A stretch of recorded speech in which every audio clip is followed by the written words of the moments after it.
tac, voilà. Donc, quand on fait une maîtrise à la fac, c'est quoi? Un diplôme. Ouais, c'est un diplôme qui est qu'on obtient au bout de combien de temps? Au bout de 5 ans, effectivement. Donc c'est un diplôme, oui? C'est comme un master, exactement. Bah, master en anglais, ça veut dire quoi? Maître.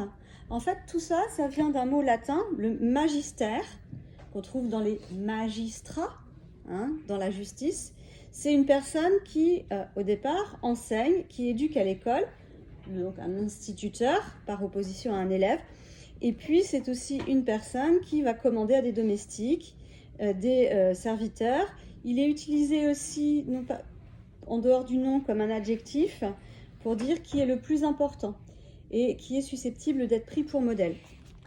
Après, on verra le terme de valet et puis on travaillera sur le théâtre, les origines. Et puis, vous aurez aussi une fiche mémo que je vous distribuerai la prochaine fois sur le théâtre, depuis ses origines jusqu'à nos jours, pour l'apprendre et pouvoir avoir une note sur 10. Donc, parcours associé. Donc, vous pouvez prendre une nouvelle feuille. Hein. Parcours associé, maître et valet au théâtre.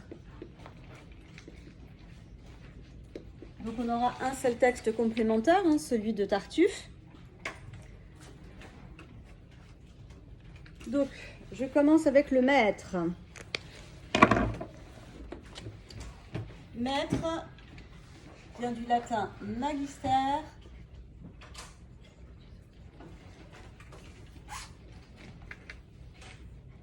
Magister peut être employé comme nom. Et dans ce cas-là, il désigne une personne qui enseigne, éduque à l'école.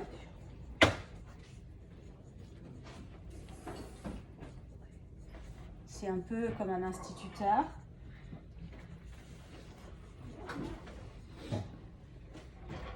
Deux, une personne qui commande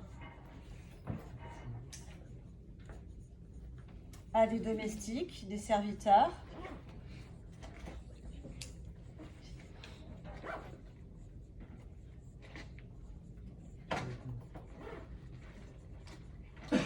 Employé comme adjectif,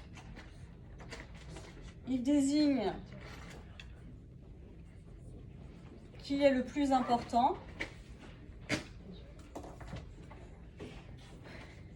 C'est d'ailleurs justement la fonction du ER à la fin. En latin, ce ER est un suffixe qui dit l'importance, le plus. Magister, c'est celui qui a le plus de savoir. Donc, qui est le plus important et puis susceptible d'être pris pour modèle.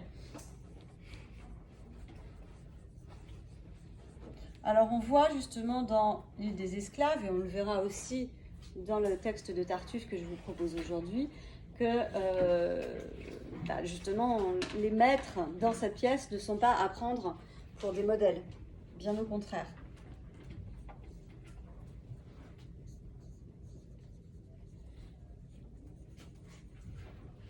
Donc ça, c'est le maître.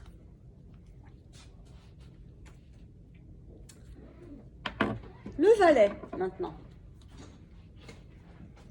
Le valet, son nom vient du latin Vesellitus, qui est un diminutif lui-même de Vassus,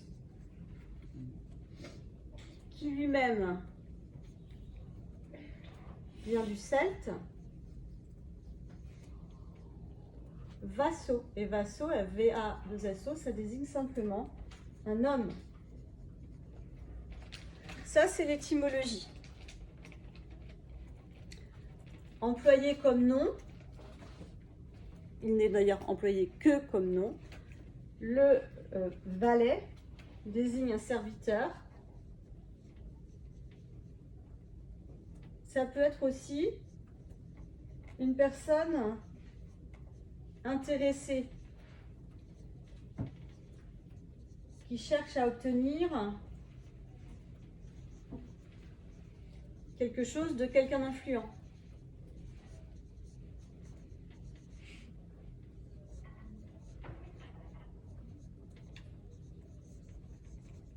À noter quand même qu'il y a l'idée donc de domestique, mais pas forcément esclave.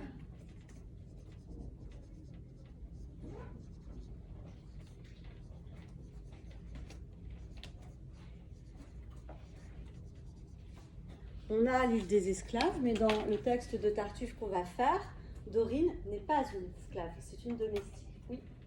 Pour mettre, vous avez marqué quoi après domestique? Serviteur. Merci. Enfin, sur le théâtre, ça vient du grec, puisque c'est les Grecs, ce sont les Grecs qui ont inventé le théâtre. Ça vient du grec théatron,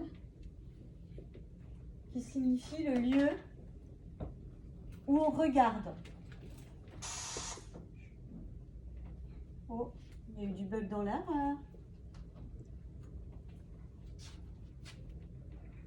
Donc il faut être sensible, au-delà du texte, à tous les éléments propres au spectacle. C'est pour ça que je vous avais fait remplir, vous vous souvenez, en tout début d'année, le petit tableau de comparaison entre les trois mises en scène.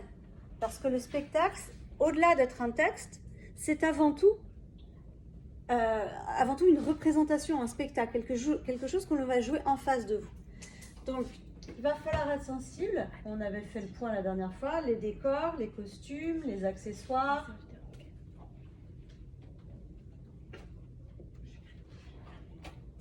Les sons, les lumières, la musique, les gestes ou la chorégraphie, parce que parfois il y a des danses aussi au théâtre.